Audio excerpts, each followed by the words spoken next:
Welcome to Kill Innovations. How are you doing this week? We are back here in the studio for yet another show of Kill Innovations. We've been doing this for 16 years now. We're in our 16th season. And I actually look forward to coming into the studio and putting these shows together. One of the questions I always get is how do you come up with new content? How do you keep fresh after we average 40 to 50 new shows a year, and we've been doing this for, like I said, 16 years. But there's always something new going on. There's always new questions coming in from you, and we take those questions on. Now, we've been doing a series on innovation framework, specifically the FIRE framework: focus, ideation, ranking, and execution. This is a continuation of that discussion. We've been talking. We went through each one of those 4 sections. We actually did a special show just on Lean Canvas, which we believe is an integral part of the beginning of the execution phase. How do you think about that best top idea? How do you really think about it in the context of what is it really going to take to bring this idea to reality and make it highly successful? Now, in relation to a framework, the one question I get a lot about is what are all the different tools that I use when I am doing my own work, my organization, and my teams, whether it be where I'm at now or in my previous organizations where I ran the innovation efforts. What are some of those tools that I've used or that I have used? So this is the first of many shows in the future where I'll dive into and talk about the different kinds of tools. Now, if you're thinking that I'm going to get into this and say, okay, go buy X product from X vendor supplier, that is not what's going to happen. That's not what I do, because the tool I picked may not be the tool for you. I came from an organization with, 240,000 employees. My current organization is about 200 employees. The tools you use are going to need to be adapted to your organization. So rather than talking specifically about a vendor or supplier of tools, I'm going to describe what I think are some of the capabilities you need to have in order to, just to bring this to fruition. How do you bring the FIRE framework and make it really usable within your organization? So today, we're going to talk about an underlying system, an underlying fundamental technology that will enable your FIRE framework. And so from that standpoint, it becomes the foundational piece. So the tool that I'm going to talk about is IMS, or your idea management system. Your idea management system becomes really that foundational piece. It supports everything from the beginning, thinking about the focus, to the ideation, all the ideas you generate, to ranking them, voting, and all of that, to managing your funnel for the execution phase. So the IMS is absolutely important. And we always use the slang term of IMS. It's really idea management system.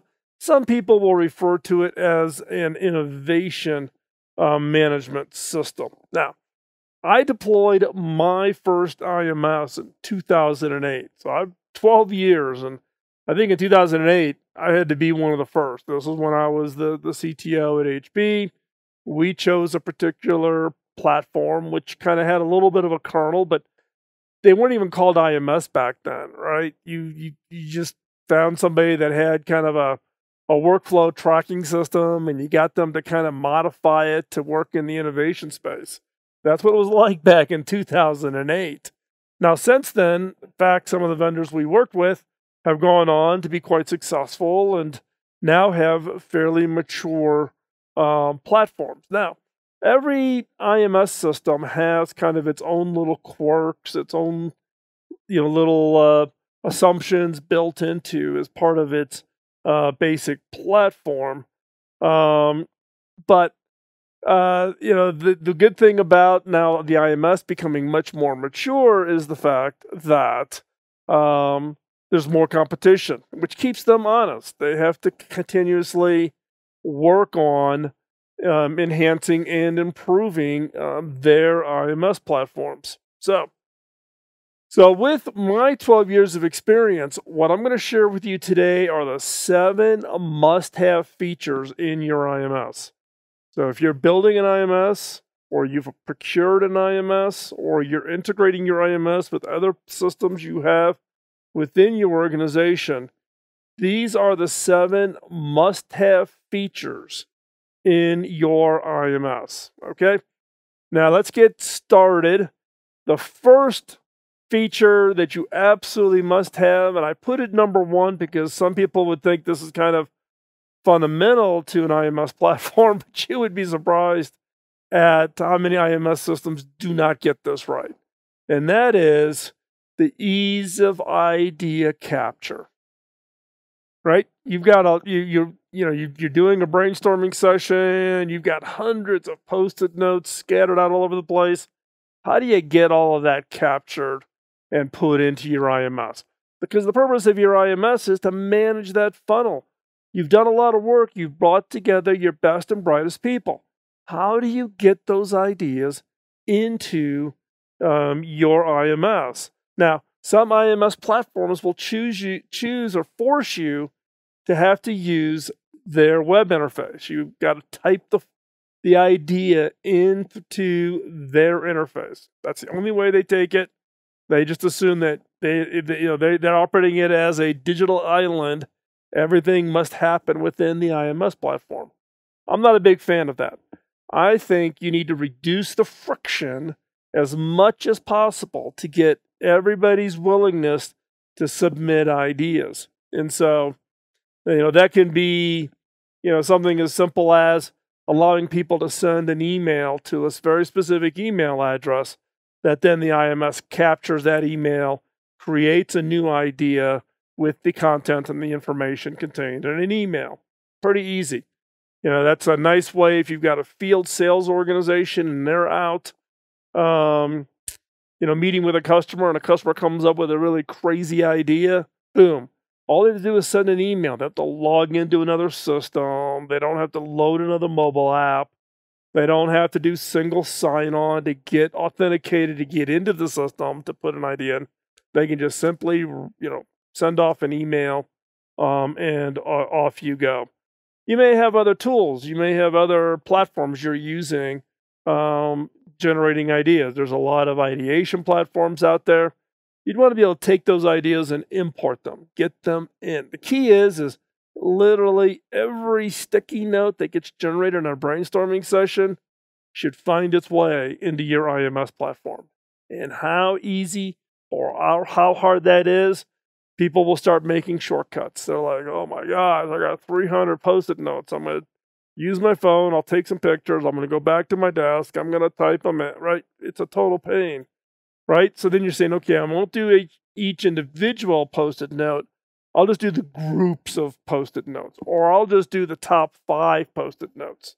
No, you need to really create the discipline, and you need to find the tools to make it as easy as possible in order to get literally every one of those post-it notes into your IMS, because that's that historical, that's an archive.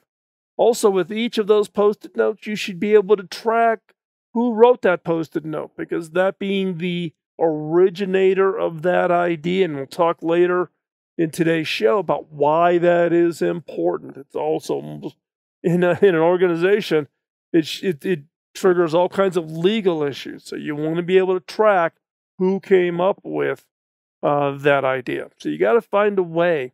So ease of getting those ideas in, that idea capture process becomes absolutely critical if you're out there selecting and evaluating an IMS platform.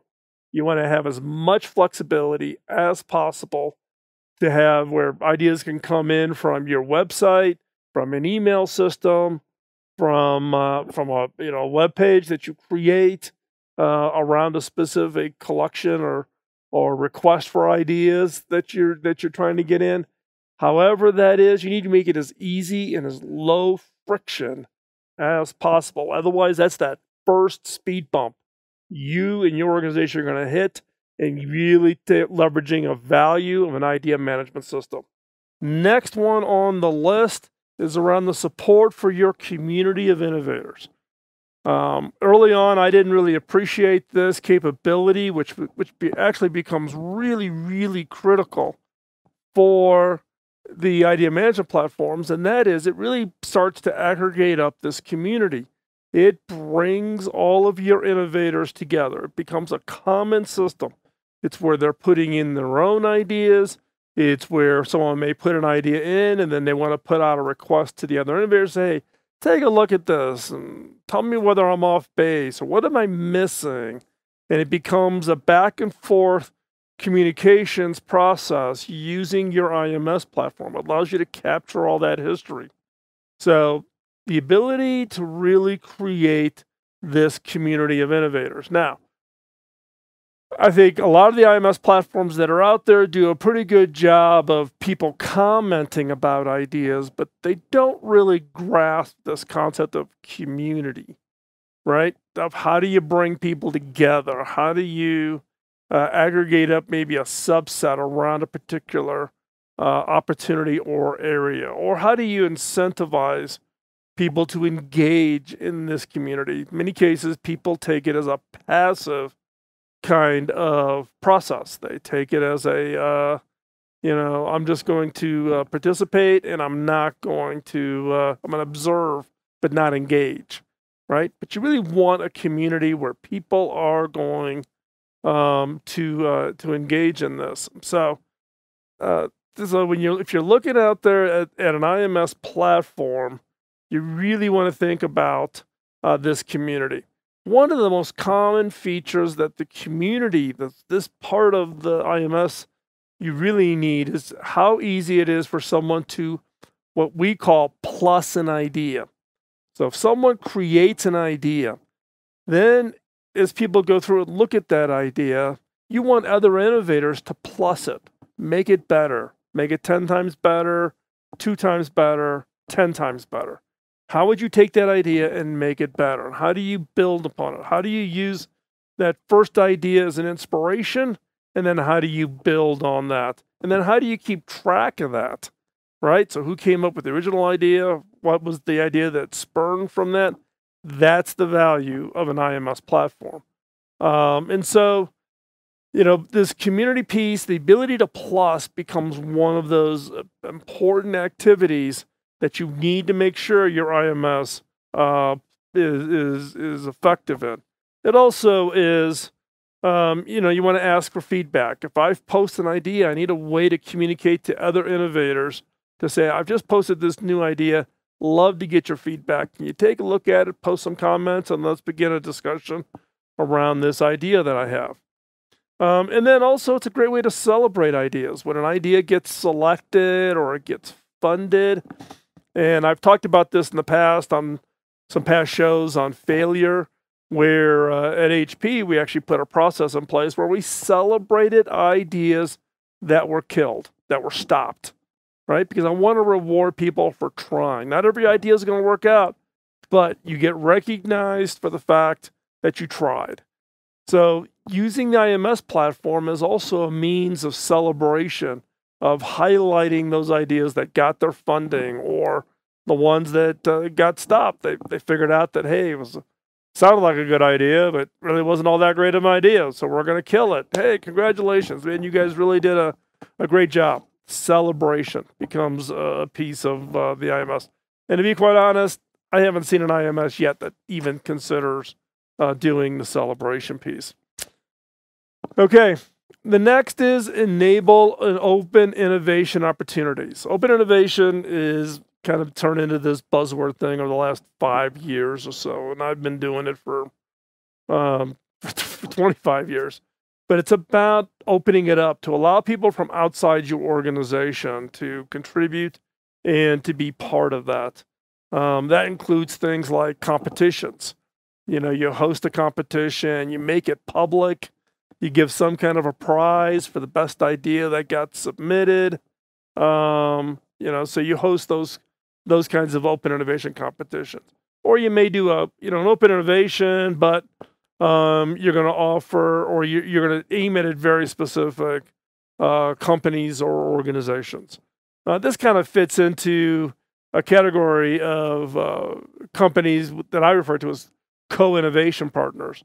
So co-innovation partners, you plus one or two other companies where you have a common interest around an opportunity or a problem area, and you want to collect up all of that energy and all of those ideas, and you need an IMS platform in order to track that.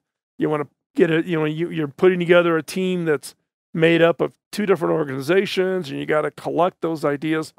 And depending on how your agreement and relationship is, who owns the intellectual property at the other end of this. We're going to talk about that a little bit later in today's show. But open innovation, co-innovation becomes an important subset of that open innovation effort.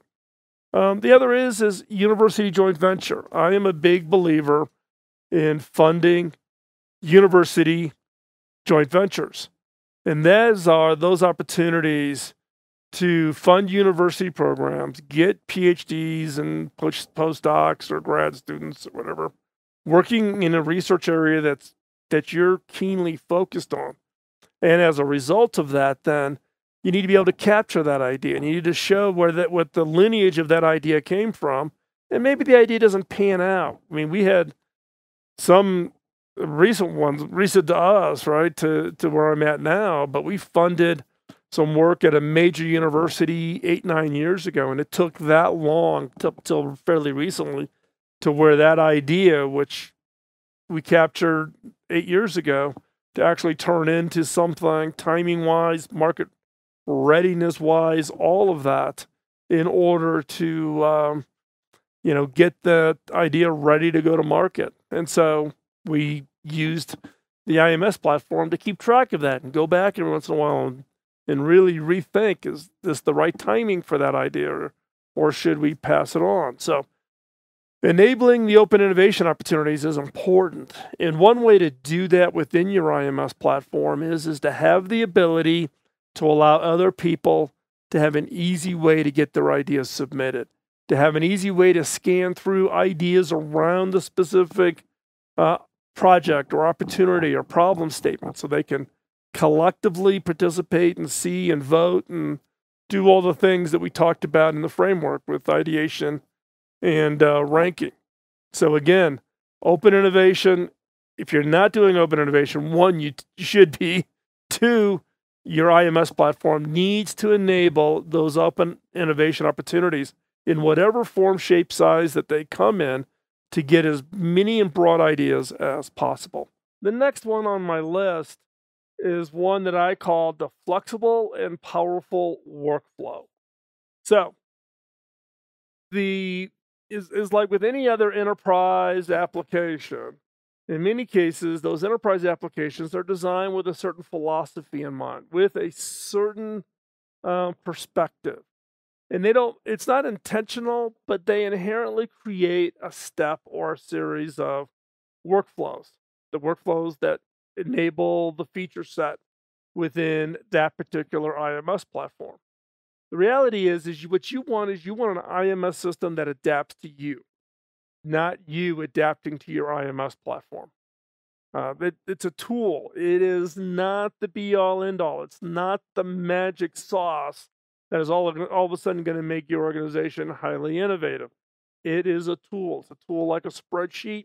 It's a tool like a database. It's a tool like a blank Word document. It's a tool.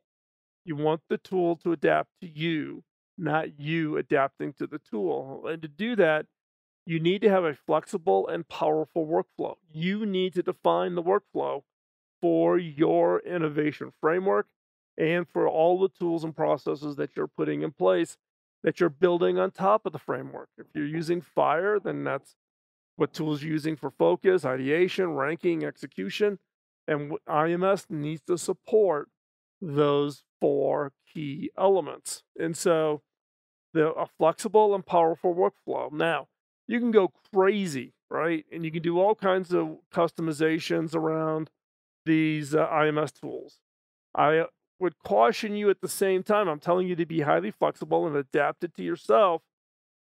But when you select your IMS, you want to make sure that the customizations you're doing to yourself allow for the system underneath to be easily updated and adapt itself to the workflow you've defined. What you don't want is do a bunch of deep customizations such that you're now stuck and you can't take on the new version of whatever it is they have created.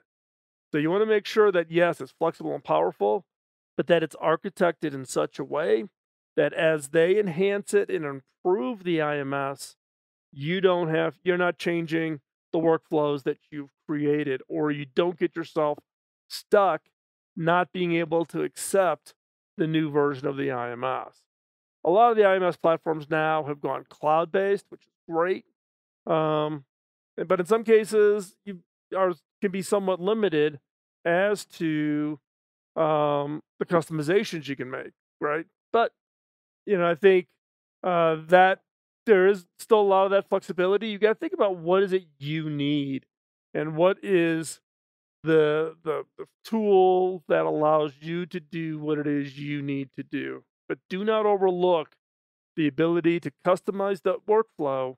And you want to have workflows that maybe you're using for your normal internal processes, and maybe you have a different workflow for open innovation projects or co innovation projects or university funded research.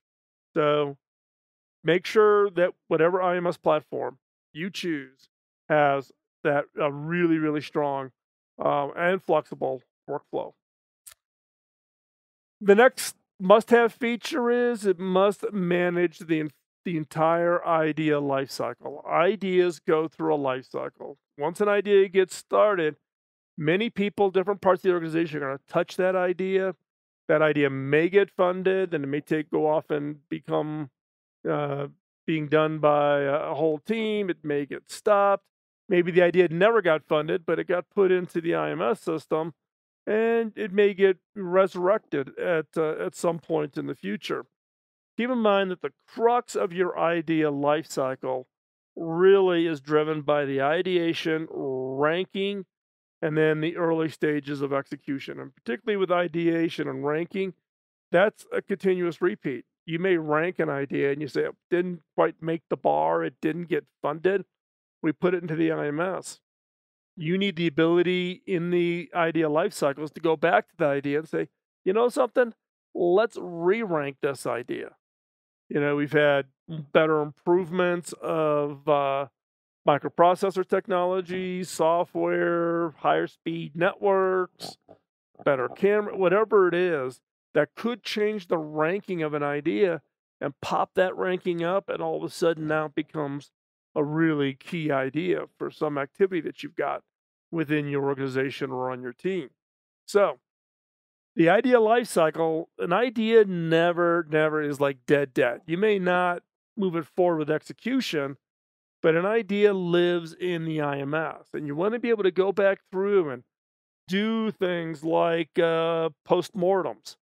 Go back and look at all the ideas that got funded, what percentage actually shipped, how many of them died, and what could you learn from the process of which ideas got selected, which ideas were successful, which ideas timing wasn't right. Maybe you learned something about timing. So those are all things that you want to make sure the tool manages. Now, I'm going to take a little bit of a deviation here, right? And give you one example on managing the idea lifecycle. And that revolves around selection, right? This is, we've talked about this in some of the previous shows, talking about the ranking. So go back to the show on ranking, which is, within 6 shows ago. Go watch that or go listen to that show again. And we talk about the criteria ranking, getting questions and having each person on your team score a given idea, score 1 to 5 for each of the 5 questions. Now, In your IMS, you want to capture all of this information. You want to capture the answers from this whole process of these ideas. Why? Because once you've scored them, that means that's the scoring at that given moment in time. A year from now, 2 years from now, 5 years from now, the scoring would maybe be completely different because of some change, some other innovation that's come about. So again, managing the idea life cycle. It is absolutely critical. It is foundational to the IMS. Make sure you understand how it operates and how it operates in the way you think the idea life cycle is going to live within your organization. The next key feature is protection. How do you protect the catalog of ideas? Now, you could take this, could be just basic security and encryption and those kinds of things. Yes, make sure your CIO and your chief security officer takes a look at it, because this is an enterprise application that you want to make sure is protecting your ideas. But I'm also talking about in the broader context of protecting the catalog of ideas. What is your process for patenting? How do you select which ideas do get patented? How do you track the inventors who all contributed to that idea? Now, I'm not aware of any IMS system that has a patent management system built in. There are separate patent management systems that stand separate. So in this case, the ability to interface your IMS platform with whatever system you're using to track the patents that you're submitting to. So how do you think about that? How does that interface work? Do you have a patent management system? How do you, within IMS, tag an idea that says, you know something, this one is foundational to some future work. We want to get a patent started on this, or we want to get a provisional patent. If you're not familiar with the whole patenting process, 16 years, I'm sure I've talked about patents many times in previous shows. Just go over to Kill Innovations, go to the search bar on the right-hand side, type in patents or intellectual properties, and it'll bring up a number of shows that you can listen to hear about patents and intellectual property and the process within your innovation efforts. So your IMS has to have some basic features that allows you to support the overall patenting process, along with protecting your ideas. In some cases, you may say, we're not going to patent, we're going to treat it as a trade secret. That's a whole different process. So, again, you may have a great idea, but you got to make sure that your organization and how your organization operates from the standpoint of protecting those ideas, that your IMS system supports that. So what is actually the seventh must-have feature? And that is incentives and recognition. People don't participate in innovation efforts just out of the goodness in the heart, right? We always ask each other, we ask ourselves, why would I contribute? Why would I spend the time? What's in it for me? And that applies to the innovation effort. It applies to everything, right? But when it comes to the innovation efforts, your IMS platform can actually be very beneficial to incentives and recognition. Incentives. So, some organizations that I've been a part of, we pay for patents. If you submit an idea that actually then gets selected, you get paid so much, for instance, on the legal department saying, yes, we should patent this. Boom, you get a spiff of some kind, some money or whatever. And then when the patent is actually filed, because there's a lot of work you have to do between having a little post-it note with an idea to getting something written up that is appropriate for a patent office. Another spiff. Patent gets awarded. Another spiff. Right? So those are all incentives. You can use your IMS system to track that, right? To know where the patents or what other incentives. Other incentives is everybody has to submit 10 ideas every year, right? Part of individual objectives. Did everybody do it? Who did more? Who did less? You can track that. The other is recognition. Now, in the case of recognition, that can turn into things like gamification, right? So people earn badges by having so many ideas, or so many ideas that turn to patents, or so many ideas that shipped, or so many ideas that other people plussed, meaning it was a good foundational idea that was an inspiration for others. All kinds of recognition. So when you're looking at your IMS, think about it in the context of your incentives and recognition that you want to build in to encourage your organization, your team, to really get energized and engaged, and um, and get something back for the effort of submitting ideas into the system. And incentives and recognition is also a great way to, when you're first launching a tool like an IMS, if you don't already have one, if you're just deploying your first one, it's one way to get people to kind of step up and really get engaged and to really um, take advantage of it.